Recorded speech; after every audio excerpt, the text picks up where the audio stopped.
a pretty big fan of yours. Could you go say hi to her?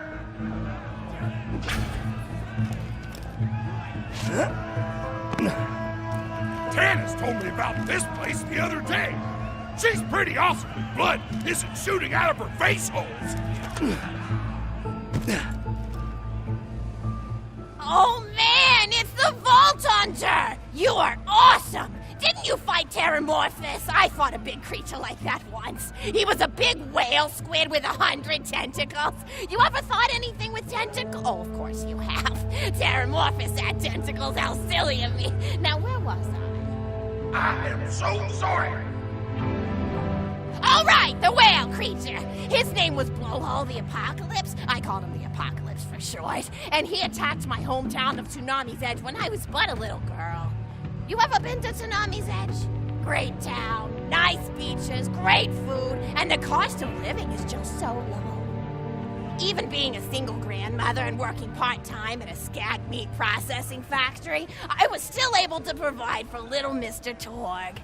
We may not have been able to afford the finer things in life, like food, but we got by. After all, Mr. Torg and I didn't have anything but one another after that horrible gas leak blew up the iridium mine, killing my son and his lovely wife. From that day onward, my little Mr. Torg vowed to conquer explosions themselves in an effort to avenge his fallen parents, and... Ah, man, I've forgotten what I was talking about. Where was... Oh, right! The Blowhole, the Apocalypse! So anyway, I was wrestling Blowhole to the ground, and I have my bicep curled around his blueberry throat. Blueberry? Sorry, I meant to say blubbery. I've got blueberries on the brain, I guess. I grow them in my backyard. Mr. Torg helped me plant them. Thanks again for that, grandson. I love you, Grandma! Anyway, I have my bicep around his blubbery throat, and Mr. Torg starts crying because he really likes whale squids, and he doesn't want to see me hurt one. They are the princes of the ocean! So I let the whale go after giving it a punch in the eyeball so he'll remember me, and it swam away into the ocean. And then I had Mr. Torg drive me to the ice cream parlor. He got me Rocky Road, because Rocky Road's my favorite. I'm extremely partial to the way the marshmallows act like little landmines of flavor amidst the battleground of chocolate. What's your favorite flavor of ice cream? Is it pistachio? I bet it's pistachio. Oh, that reminds me! You'll never guess who I saw today! Pistachio the Amazing! He's a magician who studied under Crazy Earl, so he's got that weird mustache, you know, but I saw him make a rack hive disappear. A whole rack hive! I said to Mr. Torg, Mr. Torg, wasn't that amazing? And he said, yes, it was, Grandma. Didn't you say that high five? You remember saying that? I remember, Grandma. And we stood in line afterward and got his autograph, and I thought I had it somewhere around here, but it's probably in the attic. I really ought to go up there and clean it out one of these days. I have so many little keepsakes up there. You're paying attention, right? Say, what's my favorite flavor of ice cream? Oh, so you are listening. How wonderful. You're an even better listener than my old pet rack, Beasto. Beasto was such a sweetie. You ever had a pet rack? If you can tame them, they are the sweetest pet you'll ever have. He used to just sit on my shoulder and bite chunks of flesh out of my neck to pass the time. I still remember the way he used to tweet. He went, tweet, tweet. It was so cute. I had a conversation with him once. I said, Mr. Beasto. He liked being called Mr. Beasto. It made him feel like an aristocrat.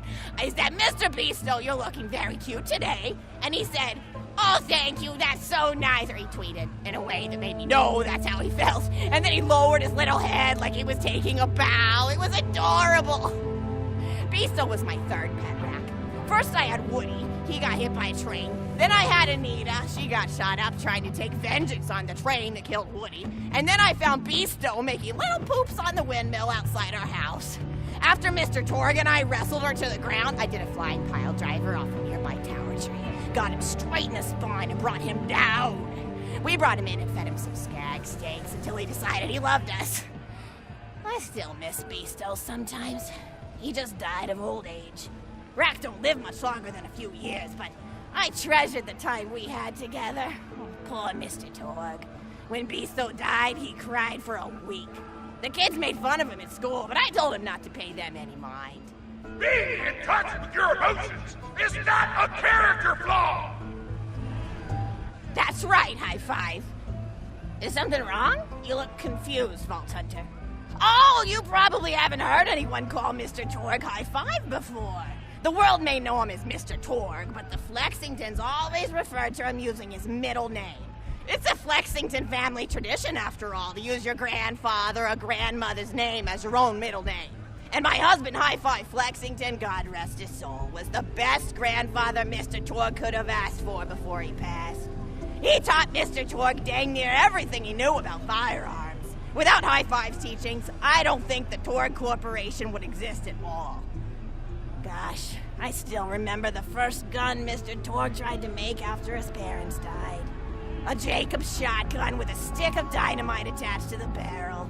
Torg nearly blew his face off, but he got up, dusted his mustache off, and swore that by the time he reached the age of 11, he would make a gun that fired explosions without killing the operator. And by golly, he did!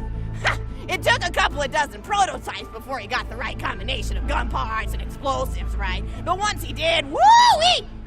I'll never forget the plume of smoke that used to be in my neighbor's homestead. They were jerks, though, so it's okay. Gosh, I've been talking your ear off for some time, haven't I? It's so kind of you to listen for this long. I've taken up too much of your time already. Please don't feel like you have to stick around any longer. As a matter of fact, take this for giving this old woman some company. Woo!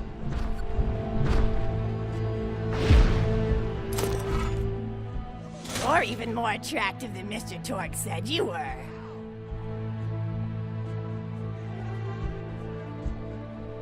I've got another story for you, but I'd like to tell it to all of your friends at once. An old lady like me has to save her voice, you know. Oh, you still want to talk with me? How incredibly sweet of you. Say, you'll never guess who I saw today.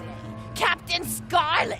She was robbing my retirement home with a few other brigands, and I recognized her from her wanted poster, and I said, "Oh, hey, you fought the Vault Hunter, didn't you?" And she bowed all elegantly and said something like, "Indeed I did, madam," and said that you were really good at fighting, and that you beat her fair and square. She didn't seem to harbor much of a grudge about it. Nice girl.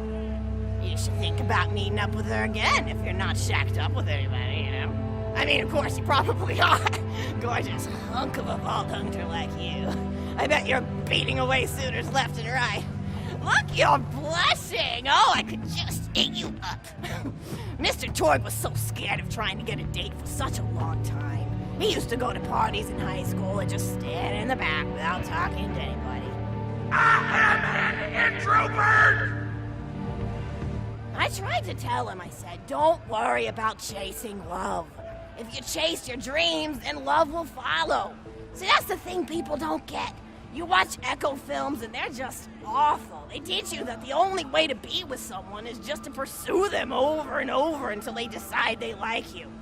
In reality, you know when you like someone almost immediately. You can't really convince somebody to fall in love with you. You just look like a stalker. But if you do things that you're interested in, like making guns that explode or killing mercenaries, then people will see that confidence and skill you have and they'll be attracted to it. But there's always a fine line between that kind of confidence and narcissism, you know? There's nothing worse than somebody who wants to be famous. I remember when Mr. Torg first sold his weapons tech to that board of directors, he was pretty egocentric for a while, taking pictures of himself and posting them to the EchoNet all the time, trying to hobnob with every celebrity that used his weapons. He came back home one day with a supermodel under each arm, and I said, "Mr. Torg, what are you doing? You've lost sight of who you are. It's been weeks since you actually created a new gun," I said. And it was true. He'd been more obsessed with being well known for doing something great than with actually doing something great. It was a dark point in my life. Thankfully, High Five listened to me and got to work on what would eventually become the Kerblaster. You a fan of the Kerblaster? That was always my favorite. That and the Flacker, which I know a lot of people hate. But there's more to combat than just brute efficiency in this old lady's eyes. Style counts for something. And there's nothing quite like filling the air with tiny little explosions. It's like a fireworks show, except the deaths aren't as sad and unexpected. Actually, that reminds me, now that you're here, I wanted to throw some ideas at you for feedback. I'm a playwright in my spare time, and I'm trying to write a story about an up-and-coming tournament fighter who tries to find love in a gladiatorial arena. And I figure you've got a lot of experience, so your feedback could really be valuable. So the play is called Broken Hearts and Broken Necks. Scene 1. Fade in on an arena just after a battle. Body parts litter the stage. A lone warrior stands in the middle of the stage, a spotlight illuminating her blood-stained armor. She stands, holding her sword triumphantly aloft. Valkyrie. Is there no warrior who can challenge me? Must I be destined to spend my life as the strongest, the bravest, the most invincible warrior this galaxy has seen? For I am Valkyrie, scourge of the gladiatorial games! Exhort Valkyrie as she shakes her head in despair. From stage left enter Noda, a janitor with a heavy heart and an even heavier conscience. He begins sweeping the body parts into a bin, which is colored green, and remember that because that's a symbolic color that will come back, until melancholy overtakes him. He drops his push broom to the floor and falls to his knees before delivering a heart-wrenching soliloquy.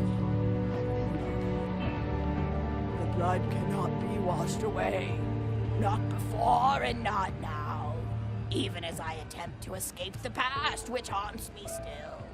Must I live forever as a fraud, sweeping up the trash of others to hide my shame and avoid my pursuers?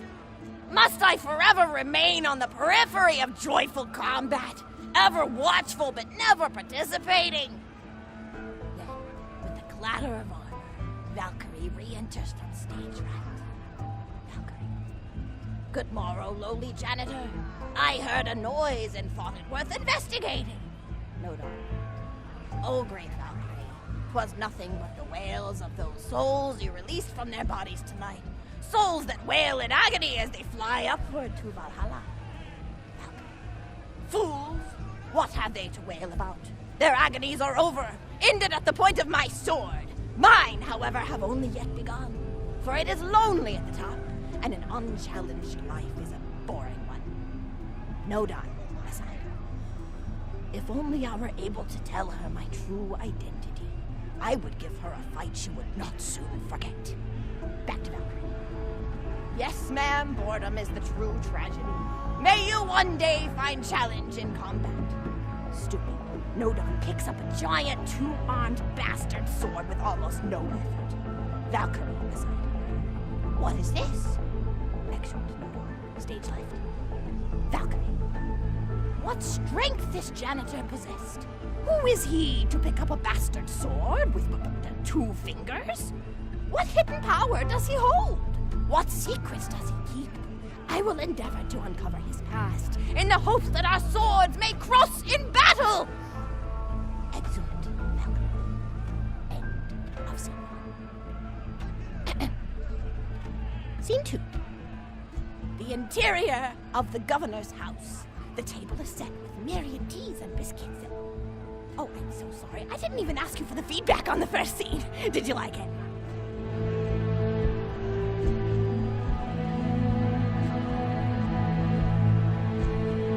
Oh, wonderful. I'll continue then. Scene 2. The governess enters from stage left. Governess. I refuse to respond to these absurd accusations. Her husband looks at her quizzically. Governor. And what accusations may those be? Governess. Actually, you know what? I don't think I'm ready to get feedback on the play yet. But what about you? What are you up to? Tell Grandma Flexington all about it. I bet you've had some amazing adventures. Mr. Tord told me about the time you all played bunkers and badasses together. He said it was one of the most fun and welcoming experiences of his life. Grandpa! You're embarrassing me! Sorry, sweetie, but really, you and the Vault Hunters are his first real pals. It wasn't easy for Mr. Tord to make friends at school when he had facial hair at age 8, pecs at 8.5, and dead parents by age 9. People found him intimidating. But I told him that he should be thankful for the fact that he looks different. Anyone who wouldn't be friends with you based on appearance wouldn't be a very good friend anyway. But he really does like hanging out with all of you. Most people these days want Tord to pose for pictures or blow something up by flexing at it. It's not often he gets to sit down and play games with people. Oh, speaking of games, did you play Going Back to the House yet? It's a new echo simulation about exploring a log cabin you lived in when you were a kid. There's no violence or anything. You just walk around looking at cereal boxes and remembering people you made out with. I really like where Echo Sims have gone in the past few years, don't you? There seem to be a lot more of them with interesting things to do beyond shooting people, and the writing has gotten so tight and concise. For instance, did you ever play The Samurai's Marker? The whole game's story was delivered through haiku. Did Zero write it or something? No, I'm just joshing. I know you're too busy for that. But oh yeah, I was playing at the end of the pointed gun last night on my Echo Sim player, and wow, is that funny. It's about a guy who punches people and smacks himself in the face with doors. Easily one of the best punch-related comedy sims ever. But oh, I'm really looking forward to this game called Robot Hunter Assault Squadron, which is this big randomized survival game about throwing bottles at trees and accidentally scaring birds. In the demo version, I scared a bird so hard it died. 10 out of 10 in my book. But what kind of things do you do for fun? You play any sports? You look like you might be into some of the more extreme stuff, like spine hurdling or psycho head volleyball. I knew an athlete a lot like you when I was younger. Her name was Nijo, and she was especially gifted at the giblet toss. That's an old pastime we had back when I was younger. Idea was you punch a convict, and then see how far you could make their viscera fly across a big field. You got points based on distance and the size of the viscera. She won the final round of the giblet toss championship by getting a left eyeball to cross the 300-meter mark. And because I got this, They said she was juicing with iridium, but I think they were just angry that she dethroned the reigning champ, misogynistic Jeff. People really liked him for some reason. Hey, what's your favorite food? Mine's burgers, personally. People look at you like you're a pleb or something when you say you like burgers, but just think of all the things you can do with them. You can change out the patty, play around with the toppings, change what sides you have. You ever have a burger with veggie chips? Gosh, I all but forgot about fries for about a year after I discovered the veggie chip combo. And I'm not a vegetarian or anything, but those veggie patties they make on the more upper class worlds are crazy good. Better than real meat if you cook it right. Mr. Tord tried to be vegetarian once after he saw a fluff bear get run over by a truck. How long did you last again? 12 seconds! Barely even finished the word vegetarian before he lunged at a skag chew I was holding in my left hand. Nearly lost a finger. Granted, he's always been partial to skag chews or skag bacon. Don't know why, since I always felt like skags tasted like old tires and vomit. But to each his own.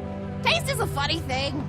People say your taste buds get more refined as time goes on, but they actually get worse and worse. So when Mr. Tord used to refuse vegetables as a kid, it's because he was actually tasting how awful they were. When we old folks eat vegetables, we're only okay with it because we can't taste all the gross vitamins and stuff. Granted, vitamins are what have kept me going for as long as I've been going. You get enough B12 in your system and you can headbutt a freight train without so much as a bruise. That reminds me, I need to get my pills ready for the rest of the week. I split into different sections for each day. It's really helpful. And the sides are sharp enough that I can use it to ward off burglars if I need to. What else do I have to do? Probably head to the bazaar, pick up some frozen spider. It gets kind of chilly in the freezer section. What else do I do? Oh, I need Schwartzman's candy drops. Gosh, those are delicious. They're so smooth and sweet. Just thinking about them, I could go for one right now, couldn't you? Do you think you could go find me one?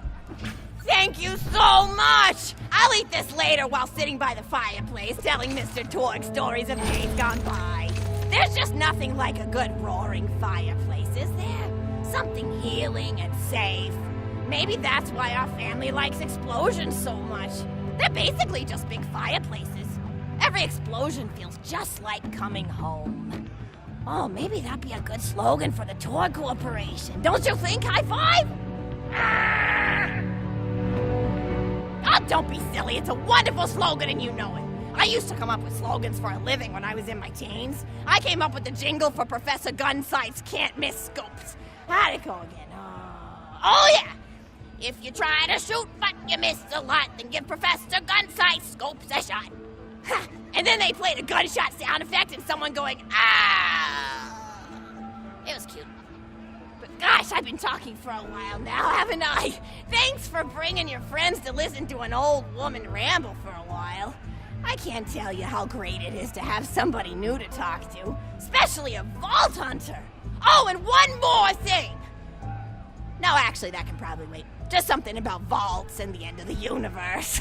Anyway, here. I always spoil my friends, just like I spoiled my grandson. Wow. Enjoy! Wow. Conversation!